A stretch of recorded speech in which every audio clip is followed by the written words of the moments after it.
Hello, my name is Amanda Peñalosa Banks. I teach a community dance class at La Jolla Community Centre on a Monday morning, and it's called Ico-Dance. Right. So my class is called Ico-Dance, and that was really, I had to come up with a name when I started teaching here a few years ago. Ico comes from the word icosahedron. So for anybody who knows their platonic solids, icosahedron is one of the 5 platonic solids. Now it's symbolic and representative of water, emotion and flow.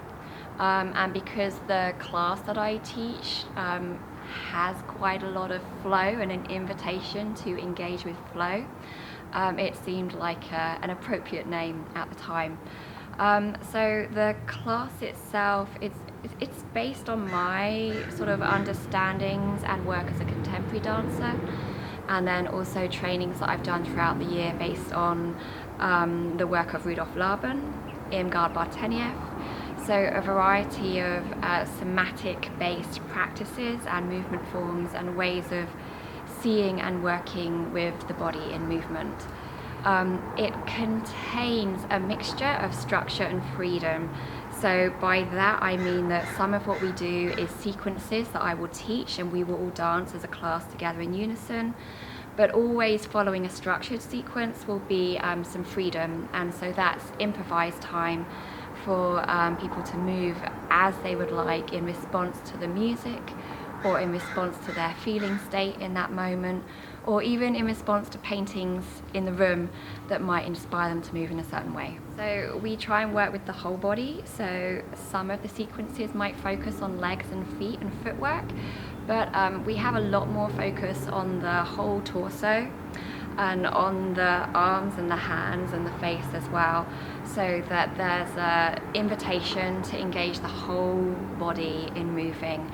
We might sometimes in particular start from our core and let our movement emanate outwards from there, or other times we may be really working on peripheral movement using the limbs to give detail to what we're doing.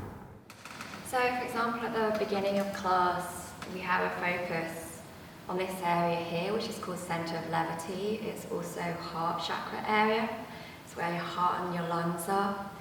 Then center of the body, solar plexus chakra area. Luscious organs in here, liver, kidneys. Down into center of gravity, down in the belly, in the sacral chakra, and all your intestines down in here. So we move from those 3 centers, and we have a sense of opening and gathering, and that there's a connection from the heart to the palms of the hands.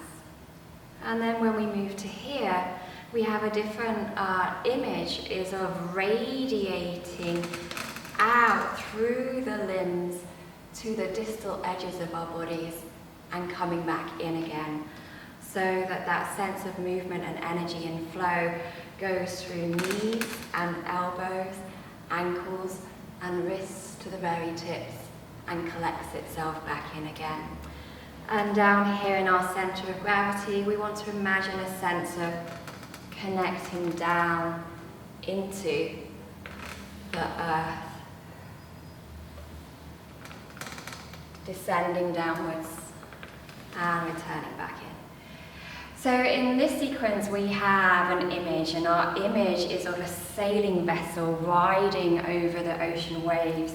So that this is the sailing vessel, and our arms are merely the masts and the sails riding on the vessel, and our legs are maybe like the rudders under the ship.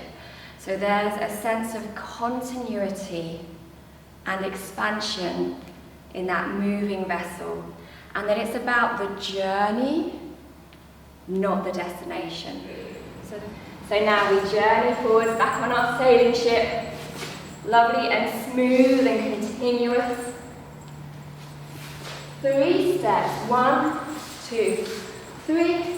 Jump off the boat in the sand, in the sand, in the sand, in the sand.